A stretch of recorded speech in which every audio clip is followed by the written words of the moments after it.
Assalamualaikum warahmatullahi wabarakatuh. Halo semuanya, apa kabar?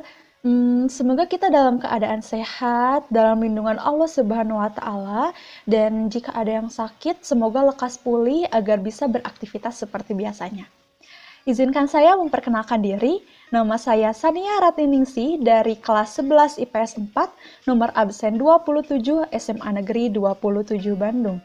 Pada hari ini saya akan membahas satu materi mengenai mata pelajaran seni budaya. Apa sih materinya? Oke, materinya yaitu sejarah perkembangan musik barat. Sebelumnya, saya sudah membuat table of contents, jadi apa saja yang akan saya bicarakan di video ini. Yang pertama yaitu periodisasi musik barat. Yang kedua, ada pengertian musik barat pada zaman klasik. Yang ketiga, alat musik yang digunakan pada saat zaman klasik.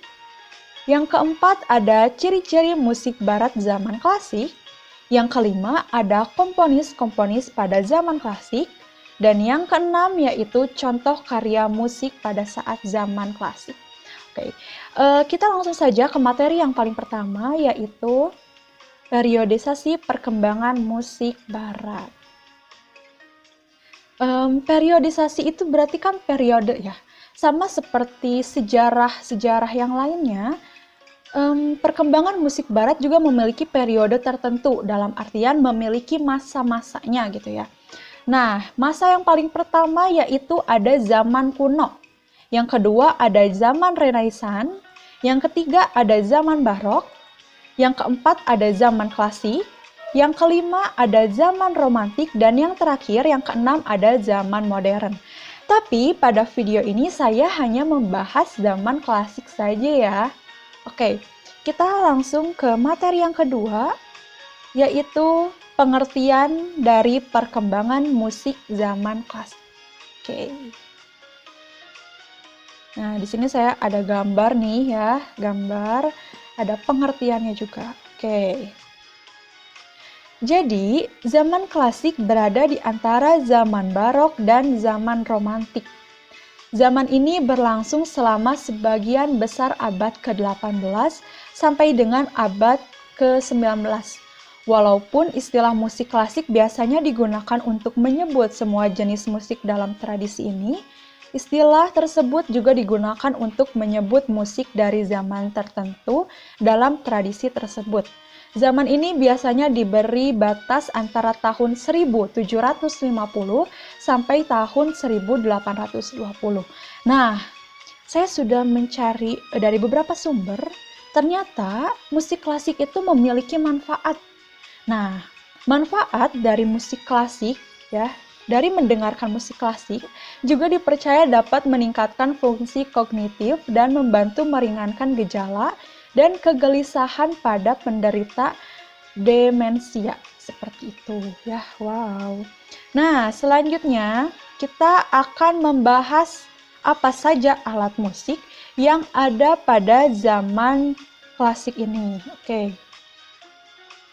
Yang pertama, ada cello. Yang kedua, ada klarinet. Yang ketiga, ada flute. Yang keempat, ada biola. Yang kelima, ada piano klasik. Yang keenam, ada gitar klasik. Yang ketujuh, ada trompet klasik. Dan yang terakhir ada kontrabas. Jadi kalian bisa melihat gambar-gambarnya ya kalau ada yang belum tahu. Nih ada kontrabas dan lain sebagainya, oke? Selanjutnya kita memasuki ciri-ciri perkembangan musik barat pada saat zaman klasik. Nah, yang pertama yaitu penggunaan dinamika dari keras menjadi lembut, crescendi dan decrescendo.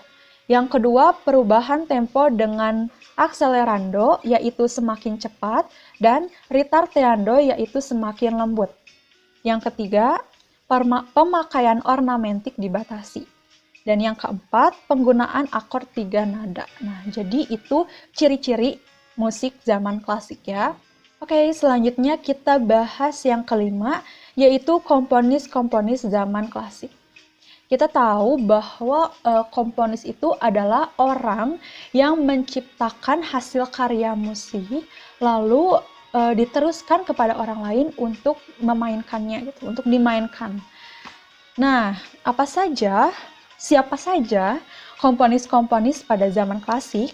Yang pertama yaitu ada Joseph Haydn. Yang kedua ada Muzio Clementi. Yang ketiga ada Johann Ladislaus Dassach. Yang keempat ada Wolfgang Amadeus Mozart. Selanjutnya ada Andrea Lucchesi. Selanjutnya ada Carl Philipp Emanuel Bach. Ada Antonio Salieri. Dan yang terakhir ada Ludwig van Beethoven. Tapi menurut beberapa sumber, di zaman klasik ini yang cukup terkenal hanya dua, yaitu ada Wolfgang Amadeus Mozart dan Ludwig van Beethoven. Seperti itu.